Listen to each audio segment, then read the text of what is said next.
in the blood-soaked annals of Roman imperial history.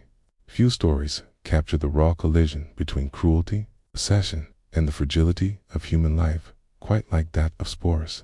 Its name barely survives in the dusty pages of ancient chroniclers.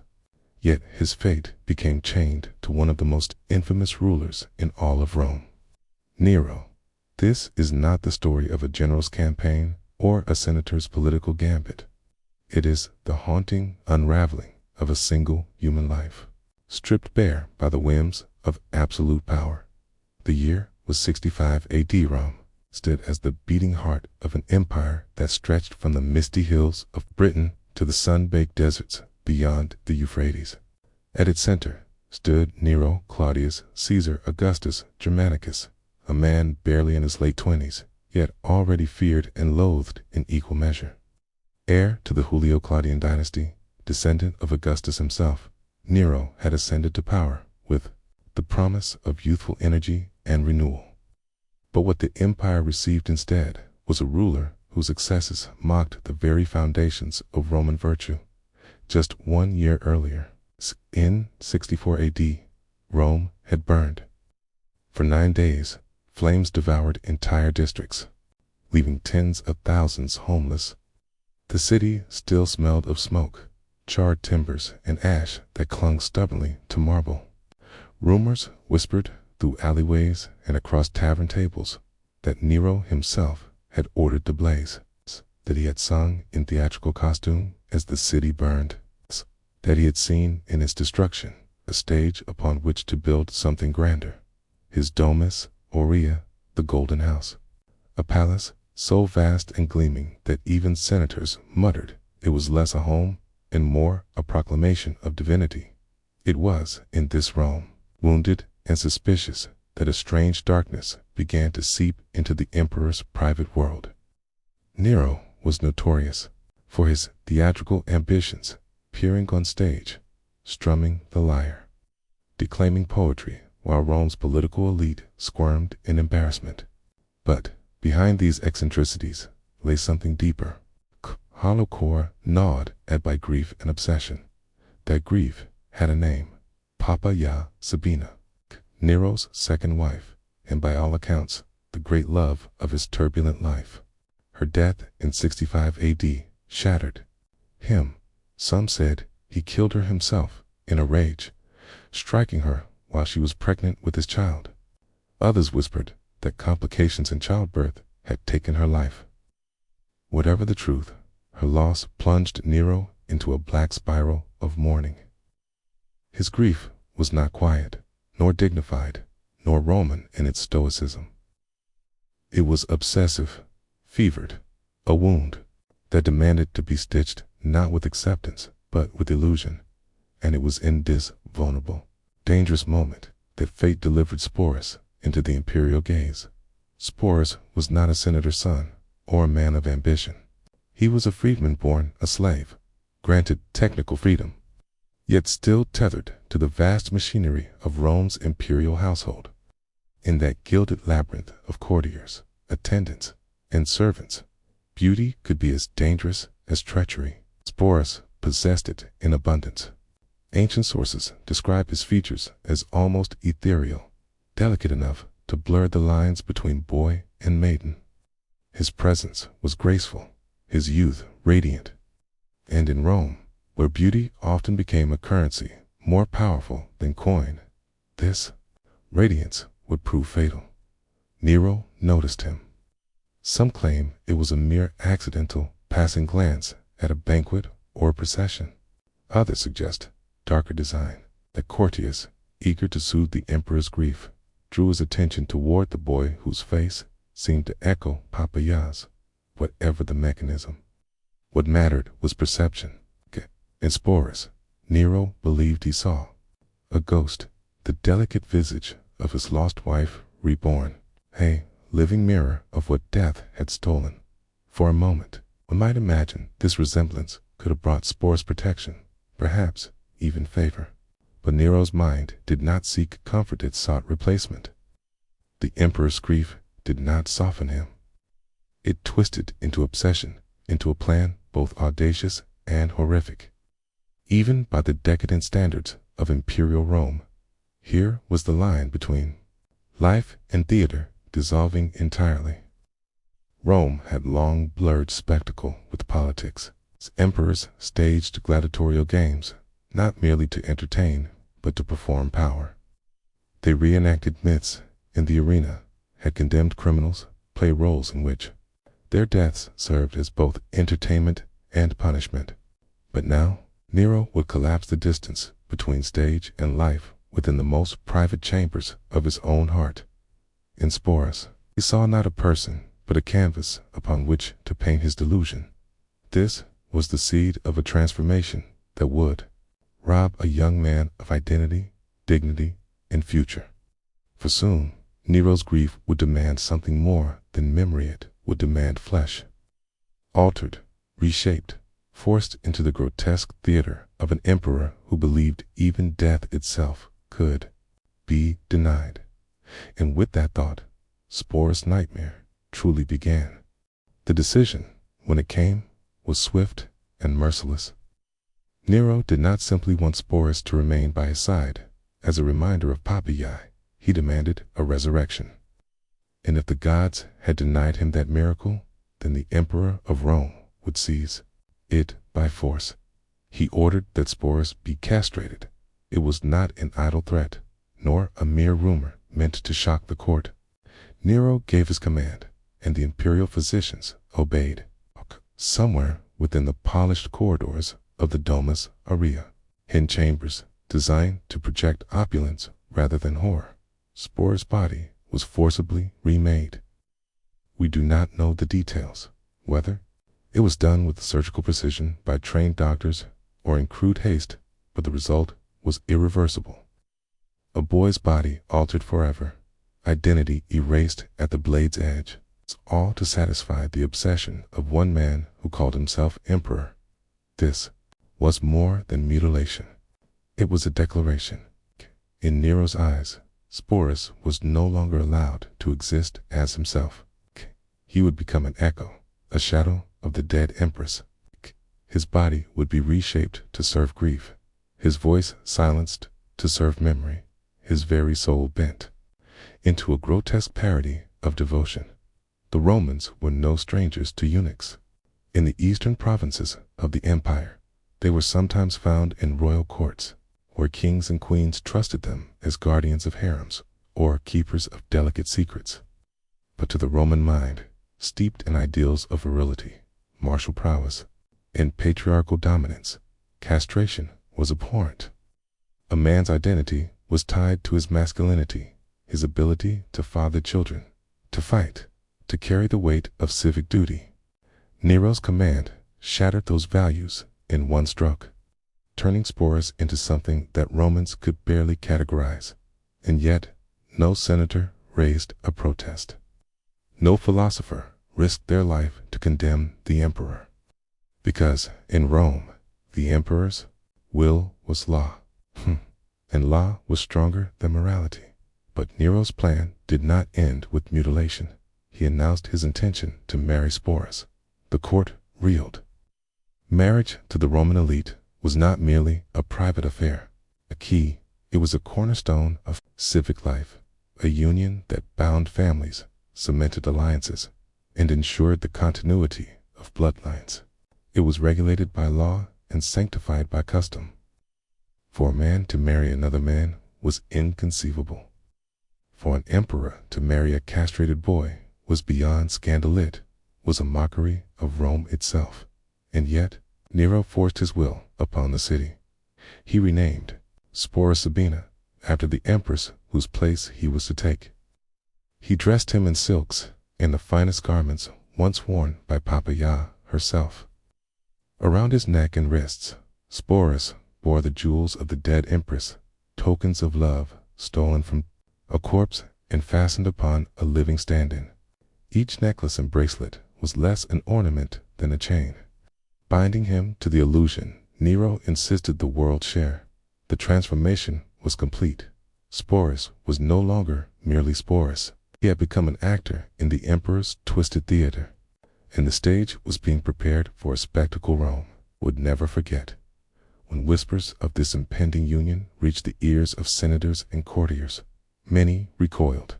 It was one thing for an emperor to indulge in private excess, another to drag the empire itself into his delusions. Yet fear kept tongues tied. The Praetorian Guard, sworn to protect the emperor, stood watch over preparations. The household staff, trembling, dressed Sporus as an empress, bowing and addressing him with the titles reserved for imperial wives. And so, beneath the gilded ceilings of Rome's palaces, the grotesque parody of marriage was set in motion. It was more than humiliation. It was the erasure of a man's identity, the rewriting of a life into a character for Nero's play. Sporus, once a free young man in the imperial household, was now little more than a living mask for the emperor's grief. But what is most chilling is not only that Nero conceived such a planet, is that he carried it out in full view of the Roman world. He did not hide his madness, he paraded it. He demanded that an empire bend reality itself to his obsession. The stage was set. The guests were summoned. Rome would soon witness a wedding that was not a wedding, a love story that was not love, and the creation of an empress who had never truly existed. The day of the wedding arrived, and Rome held its breath. This was no hushed affair hidden behind palace walls. It was staged as if it were the union of a true emperor and empress, complete with ritual, ceremony, and spectacle. Only this time, everyone present knew the truth. The bride was not Papasha Sabina, not even a woman, but a mutilated youth forced into her likeness. The guests gathered in expectation, senators and nobles summoned by imperial decree. Attendance was not optional. To refuse was to risk Nero's wrath, and his wrath was legendary. So they came, dressed in their finest togas, carrying gifts, bowing, and murmuring the words of congratulations that etiquette demanded Devon, as horror simmered beneath their polished surfaces.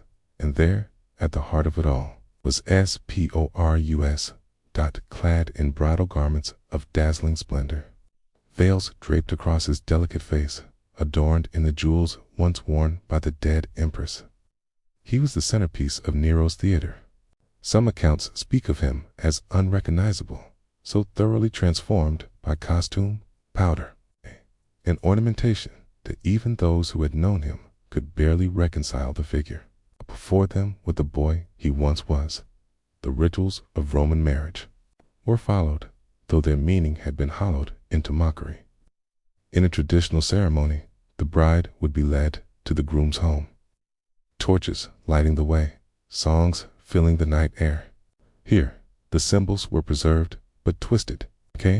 Nero himself played the devoted groom, holding Sporus' hand, reciting vows, presenting him before the witnesses as though this were the resurrection of Papasha herself. Ancient sources describe the scene with a mixture of fascination and revulsion. Cassius Dio and Suetonius both record it, not as rumor, but as fact. Nero wed a castrated boy, and Rome was made to watch. The pomp of the occasion, the garlands, the musicians, the incense curling through the airone heightened the grotesque parody at its center. The guests, forced into complicity, played their roles. They offered gifts as though to a true empress, bowed their heads, and invoked blessings, while behind their eyes one can imagine the suppressed terror, the disgust, the dawning realization that Rome's emperor had crossed a boundary. No one could articulate without fear of death. The ordinary people of Rome, too, were not oblivious. Word of the marriage spread quickly, carried by gossip through the marketplaces, whispered in taverns, muttered in the crowded streets. Citizens were used to the excesses of emperors. Caligula had once elevated his horse as a priest, and Claudius had married his niece in violation of custom. But this was different. This was not merely eccentricity or arrogance. This was a public performance of grief warped into madness, with a human life pressed into its service. To the Romans, the emperor was not simply a man. Q's, the embodiment of the state, the guardian of tradition, the vessel of divine favor. And now, their emperor was demanding they acknowledge a falsehood as truth, that they call Sporus Sabina, that they treat this grotesque union as legitimate. It was less a wedding than a command, a demand that the empire itself bow to Nero's delusion. For Sporus, the ceremony must have been unbearable. Imagine standing in that hall, veiled, weighed down with the jewelry of a dead woman, forced to smile, forced to bow, forced to repeat words that erased the last fragments of his own self. Every gaze fixed upon him was not admiration, but pity, revulsion, or fear. Yet he could do nothing but submit, trapped within a theater from which there was no escape. And Nero, did he believe it? Did he truly convince himself that by binding Sporus to him, he had resurrected his beloved Papagi? Or was it simply power for power's sake, a demonstration that reality itself would bend to his will? Perhaps it was both, grief so consuming that it became indistinguishable from cruelty. The wedding concluded. The vows were spoken, the union sealed. Sporus was now empress, not in name only, but in role. From this moment onward, he would accompany Nero in public as his wife, dressed in finery, seated beside him at banquets, presented at ceremonies, even appearing at state events. Rome would see their emperor not just with a boy at his side, but with a boy dressed as a woman, declared to be his lost love reborn. It was a triumph of Nero's madness and the birth of Sporus' living nightmare.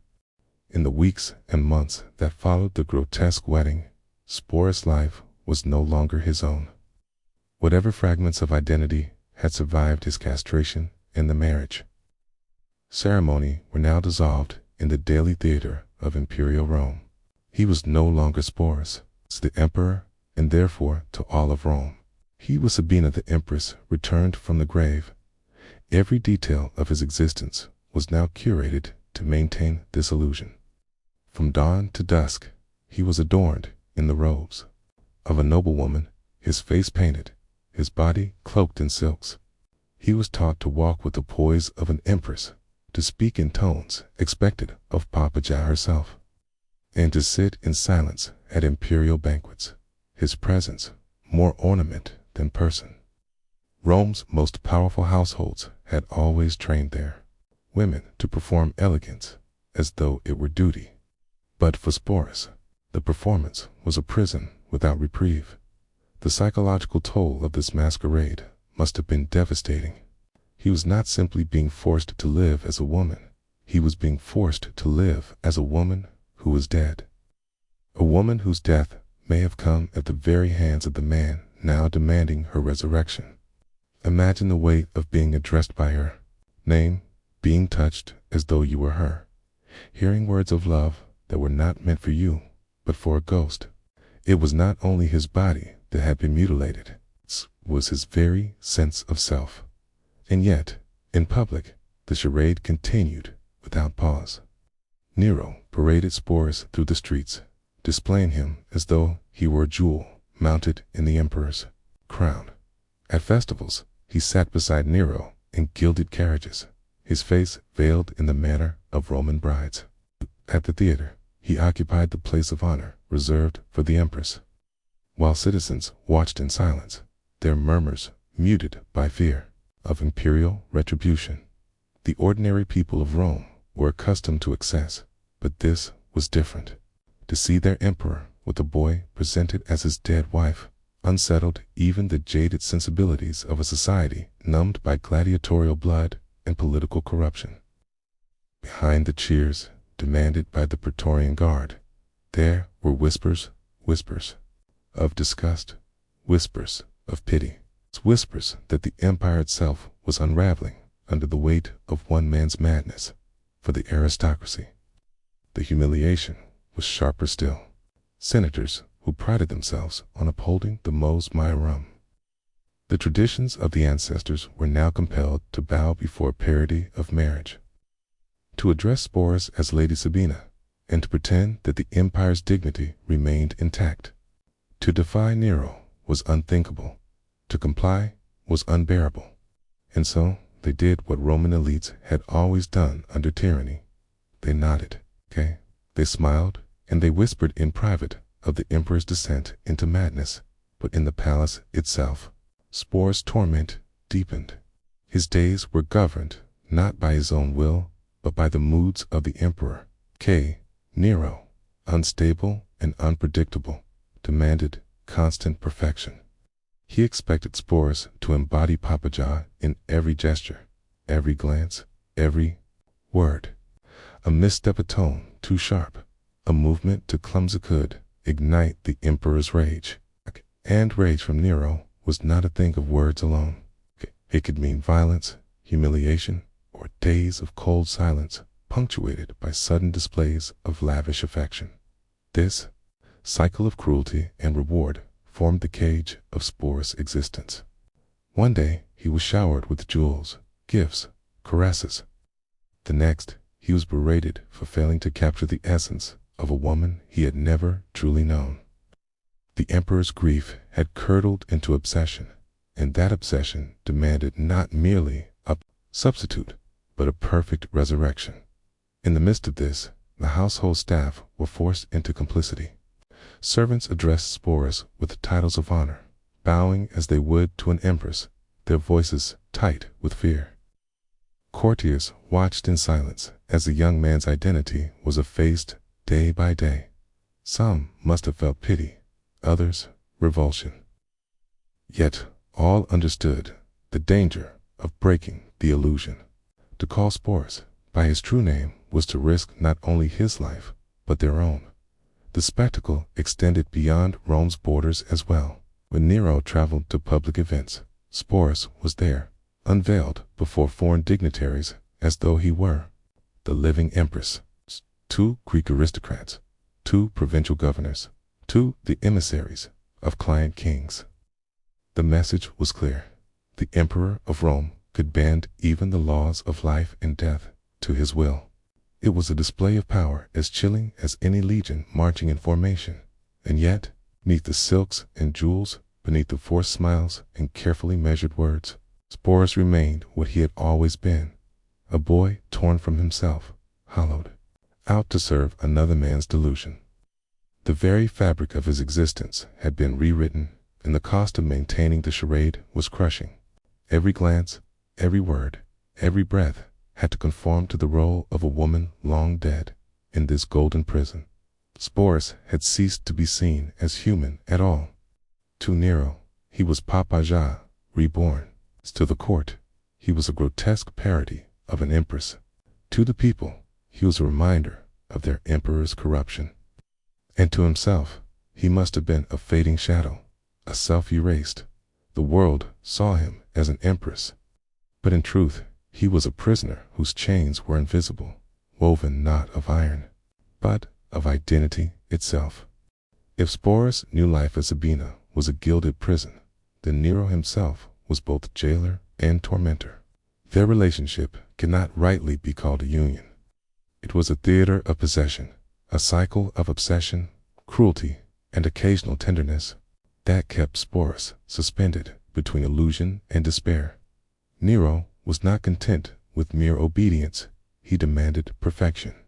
Sporus was expected to embody Papagia in every detail, as though the empress soul might return if the boy performed her mannerisms precisely enough. Failure, of course, was inevitable. Sporus had never been Papagia, had never lived her life, had never felt her thoughts. Yet, when he faltered, Nero's rage erupted.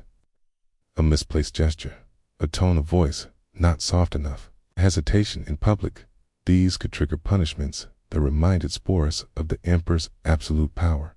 And yet, the cruelty was not constant. Nero, like many abusers, alternated his fury with moments of lavish generosity. Sporus would be showered with jewels, embraced tenderly, spoken to as though he truly were the beloved wife returned from death. These sudden shifts the whip followed. By the caress wove a net around Sporus' mind. How does one resist a captor who sometimes offers the illusion of affection? even love. Such cycles of abuse hollow out the self, replacing resistance with confusion, despair, and a desperate need to survive each moment as it comes. Nero's obsession with appearances extended far beyond the palace. He paraded Sporus on tours across the empire, most famously in Greece. There, before aristocrats and philosophers, Nero introduced his companion not as Sporus, but as his empress. These public displays forced foreign dignitaries to bow before the illusion, to treat the young man with the honors due to a queen. Some surely played along, out of fear. Others may have seen in it confirmation of Roman decadence, a sign that the empire's heart was rotting. For Sporus, these journeys must have been especially harrowing. In Rome, at least, the courtiers and servants understood the grotesque theater they were forced to maintain.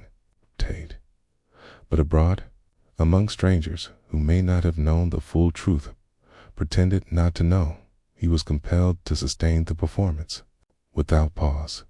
Every step, every glance, every interaction demanded that he remain Papa Ja, even in lands far from the shadow of her memory. It was not merely a mask worn in public, it became a second skin that he could never shed. The imperial household, too, played its role in sustaining the charade. Servants bowed and addressed Sporus with imperial titles. Senators wrote his name Sabinento, correspondence. To resist the fiction was to risk ruin, and so the entire court became accomplices in Nero's madness. Some must have whispered pity behind closed doors, others disgust, but all were bound by fear. Meanwhile, the Senate and Rome's aristocracy could not ignore the broader implications. Nero's marriage to Sporus was not just a personal scandal, it was a political affront.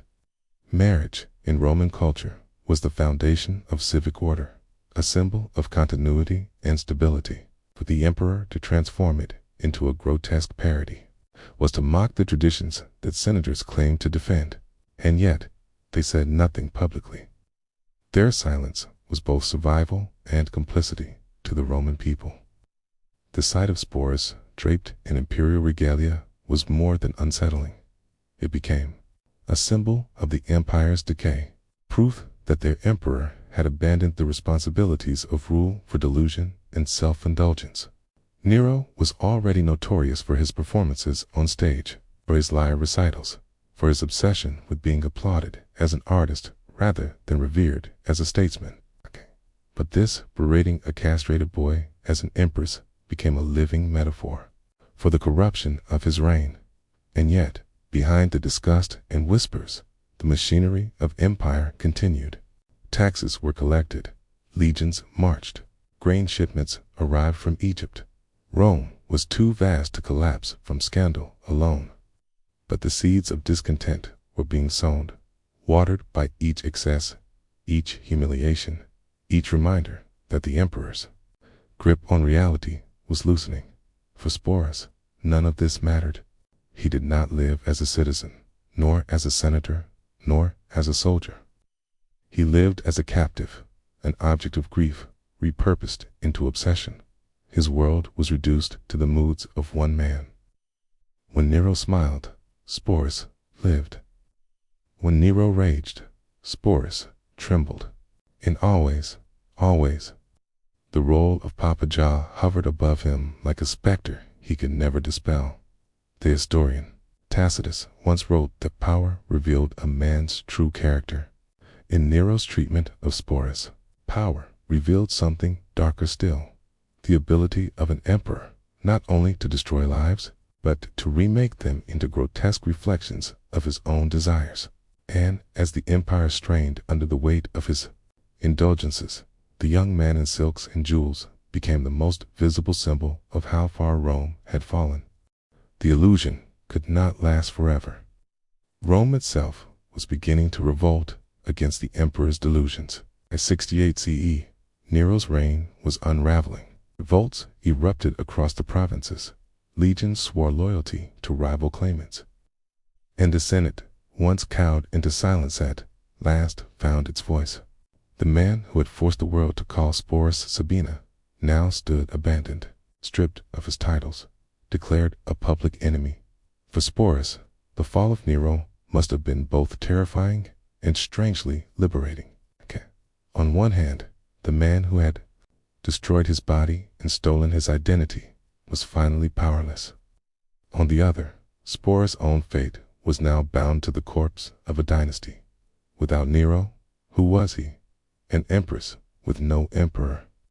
A boy with no past, no future. Ancient sources tell us that even in his final hours, Nero clung to the grotesque fantasy he had built around Sporus.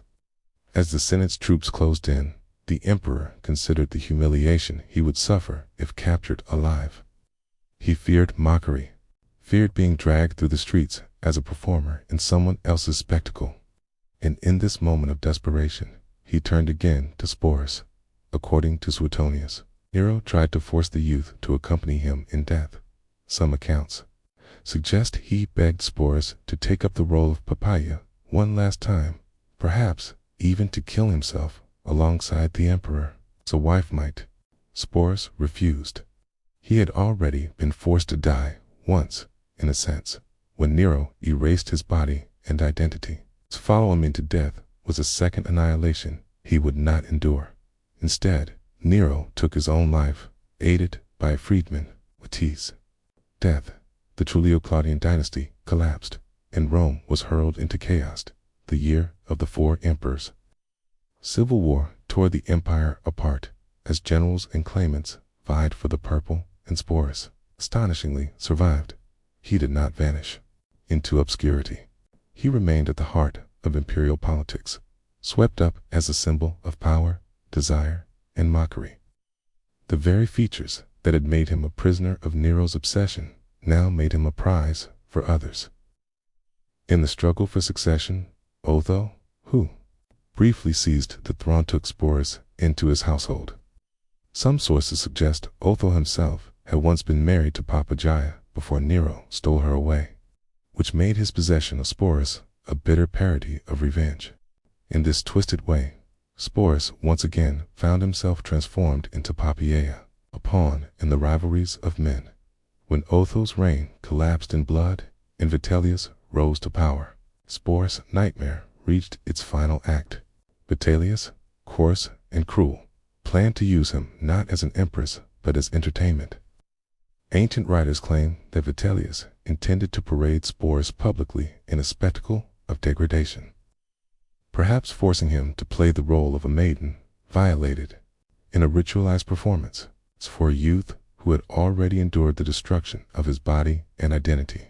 His promised humiliation was worse than death, and so Sporus chose the only freedom left to him. He took his own life before Vitellius' plans could be carried out. The boy who had once been forced to live as an empress died on his own terms, refusing to be mocked any further. His story ends there, but its echoes endured. To the historians who recorded it, Sporus became a symbol of Nero's madness, of an emperor so consumed by grief and desire that he bent reality itself into grotesque theater. To later readers, his tale became a study in the cruelty of power, the destruction of the self, and the fragility of identity under tyranny. But to imagine Sporus only as symbol is to repeat the violence of his life. He was not merely an allegory, not merely a footnote to Nero's excesses. He was a person, a boy, who never had the chance to grow into himself, whose body was stolen, whose name was erased, whose existence was rewritten by the will of others. And yet, in his final act, Sporus reclaimed a fragment of selfhood. By refusing to endure Vitellius' humiliation, he chose an ending that was his own. In a world where emperors dictated life and death, identity and illusion, Sporus seized one last moment of agency.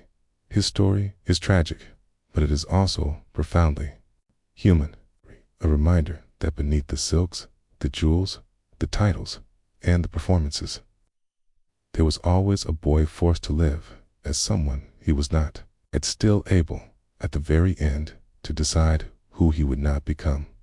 The story of Sporus did not die with him.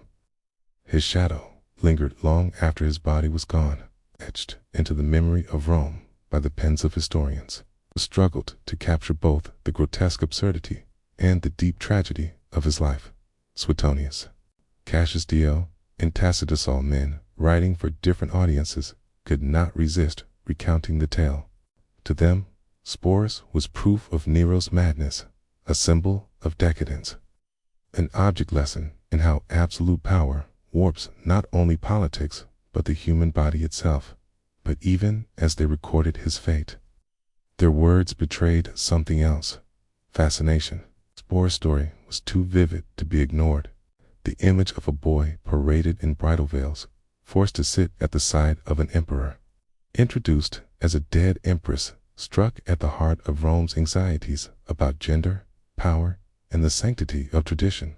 For Roman elites, the scandal was not only that a castrated youth had been treated as a wife, but that marriage itself, the institution on which their social order depended, had been mocked. The Roman marriage rite was sacred. The veil, the vows, the union not only of two individuals, but of two families. By turning it into theater, Nero had spat on the foundations of the mos mirima. Sporus became a living reminder of this blasphemy, a walking testament to how far the empire's ruler had strayed from ancestral virtue. And yet, beneath the outrage and moralizing, the ancient accounts do not speak of Sporus with compassion. They do not ask what it meant to live in his skin, to endure the daily performance of another's identity. They do not linger on the psychological torment, the erasure of self, the loneliness of being surrounded by thousands, yet never seen as oneself. Sporus is reduced to symbol, to allegory, to scandal. It is left to us, centuries later, to try to imagine the human reality. Imagine the nights in the imperial palace, when the noise of banquets and music faded, when Nero's moods fell, silent, and Sporus lay alone in his chambers. Did he stare at the ceiling and remember his boyhood, his name, his family? Did he mourn the body he no longer possessed? Or was the pain so deep, so constant, that memory itself became an enemy, a reminder of a self he could never again inhabit? Did he ever, in some fragile way, believe Nero's declarations of love, to be told again and again, "Kid, that you are the reincarnation of a dead empress"? Perhaps a part of him was pulled into the illusion, not by choice, but by the sheer force of repetition. To be touched as though you were someone else, spoken to as though you were someone else, presented to the world as someone else. What happens to your own self in such a cage? And when Nero died, did Sporus feel relief or terror? Did he whisper a prayer of gratitude? Or did he tremble at the uncertainty of what would follow? Perhaps both. Perhaps relief curdled into dread the moment Otho claimed him, the moment Vitellius plotted his humiliation. There was no escape. The chains of identity forged in Nero's court followed him, unbroken, into the hands of each new master. This is the cruelty of Sporus' fate. He was never allowed to exist as himself. To Nero, he was Papaya. To Otho, he was a trophy. To Vitellius, he was an object of mockery. To the historians, he was a moral lesson. To Rome, he was scandal incarnate. But never, never was he Sporus, a boy with his own name, his own desires, his own fragile selfhood. And yet, in choosing death on his own terms, he left behind something Nero never could, a final act of defiance. By refusing to let Vitellius turn him into a spectacle, he broke the cycle of humiliation. Caius' suicide was not surrendered, was reclamation. In a world that had stolen everything from him, he carved out the only freedom left. The image of Sporus lingers even now, because it is more than a story of imperial excess. It is a story about power and its ability to consume lives, about identity and how fragile it becomes when forced into the molds of another's desire. It is about the loneliness of being unseen and the small, desperate acts of resistance that, remain even in the face of overwhelming force. Sporus' name has come down to us only because of the cruelty inflicted upon him. And yet, if we listen carefully, beneath the historian's mockery and the emperor's delusions, there is another voice, faint, fragile, but insistent. The voice of a boy who endured the impossible, who survived humiliation after humiliation, and who, in the end, chose to be no one rather than someone else's illusion. That voice, muted, distorted, almost erased us, what makes Sporus not just a relic of Nero's madness, but a human being whose suffering still speaks across 2 millennia. Sporus did not vanish with Rome's collapse into civil war. His memory, though faint, wound its way through centuries of retelling. Each age that rediscovered him shaped his story to its own anxieties and curiosities, transforming him, yet again, into something he never chose to be: a lesson, a scandal, a metaphor in the Renaissance. When European scholars revived the texts of Suetonius and Tacitus, Sporus re-emerged as a cautionary tale of tyranny and excess. To moralists, his life was proof of the corruption of Rome and a warning about rulers who surrendered to lust and cruelty. Sporus was not seen as a victim, but as a symptom and emblem of what happens when an empire loses its virtue. His suffering was a race beneath the weight of allegory. In the Enlightenment, writers with a fascination for antiquity turned to Nero's court as a stage for decadence and satire. Voltaire, for instance, referred to Sporus in passing, not as a person, but as a caricature in his critique of imperial vanity. In these retellings, Sporus remained a symbol of Rome's decline, a grotesque ornament to Nero's madness. The boy himself, his humanity, was again effaced. But in the modern age, something began to shift. As scholars, historians, and writers grew more attentive to questions of gender, sexuality, and identity, Sporus' story took on new dimensions. What earlier ages dismissed as scandal began to be re-examined as trauma. What had once been mocked as decadence became recognized as cruelty. Feminist historians saw in Sporus a stark example of how power exploits the body, especially the vulnerable body. Forced castration and public marriage exposed to violence. At the heart of patriarchal control, a boy's body was mutilated to serve the emotional needs of a man who wielded absolute authority. Sporus' life revealed, in brutal clarity, how empire not only conquered territories but invaded flesh, reshaping it to suit the desires of the powerful. Queer historians, too, found in Sporus a figure of haunting resonance. Not because he was queer in the modern sense, his identity cannot be mapped onto our categories, but because his life illuminates the ways in which societies police, exploit, and fear the instability of gender. Sporus was forced into femininity, not as liberation, but as domination. He was not allowed to choose, yet his suffering speaks to the violence inflicted on those whose bodies or desires do not conform to rigid, canal and psychoanalytic readings. Nero's obsession with Sporus becomes a window into grief, desire, and madness. Nero could not mourn Papaja as a mortal man. He could not accept her death, nor his own role in it, so he sought to undo death itself by remaking her in another body.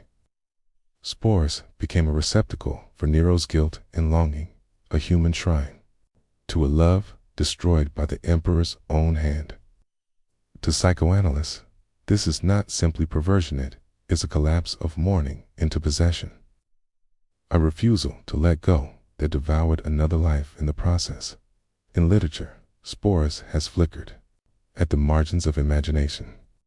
Some poets and playwrights invoke him as a tragic figure, others as an emblem of decadence.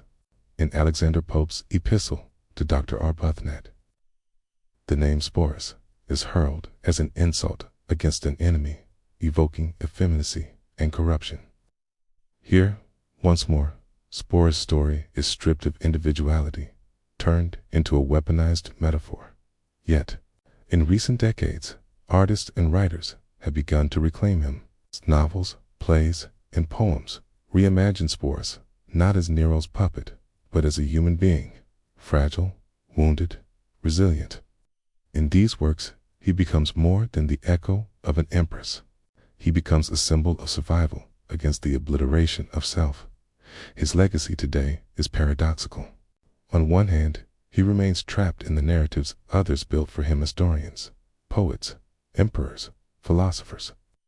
On the other, he has begun to emerge as a figure of empathy, a lens through which we can examine questions of power, identity, and the human cost of tyranny.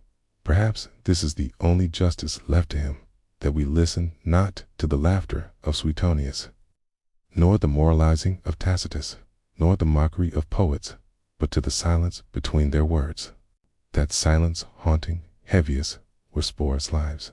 It reminds us that history, written by the powerful, often reduces the vulnerable to symbols, But if we listen carefully, if we refuse to let the story end with mockery, we can begin to hear the faint echo of the boy himself, not Papagei, not Sabina, not a grotesque emblem of decadence, but Sporus.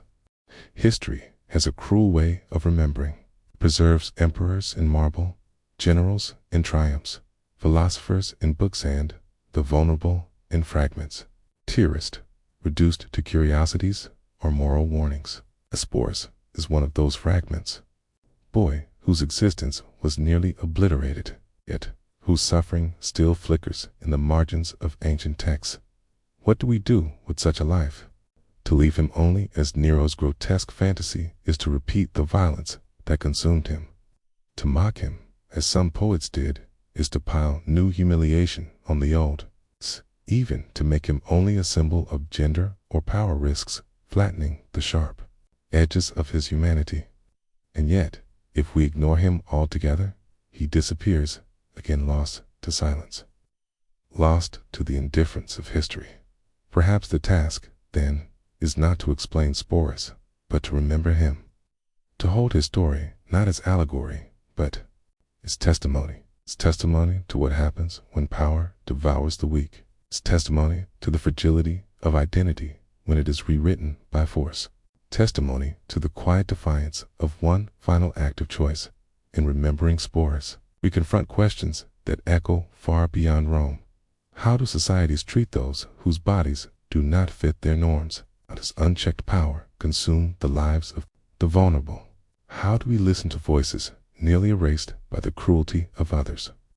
Sporus' story is not unique in its structure.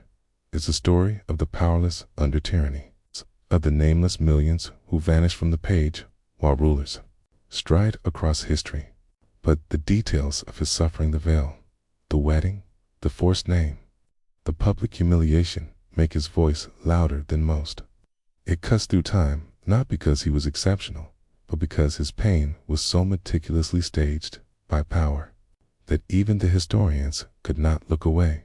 And so, across 2,000 years, he remains a boy without a body, without a name, carried into eternity by the emperor who destroyed him. And yet, paradoxically, in the very act of recording Nero's madness, the historians preserved Sporus. They meant him to be a symbol of decadence. Instead, he becomes a symbol of survival, assessed of the fragile persistence of memory against erasure. The last choice Sporus made was to deny Vitellius his spectacle. He refused to be mocked one final time. Desperate, absolute sounds. Even now, it is the echo of a boy saying no to an empire, no to the theater of humiliation, no to being someone else's shadow.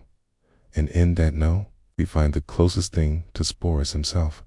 Not Poppaea, not Sabina, not an empress, not a metaphor, just Sporus. Remember him?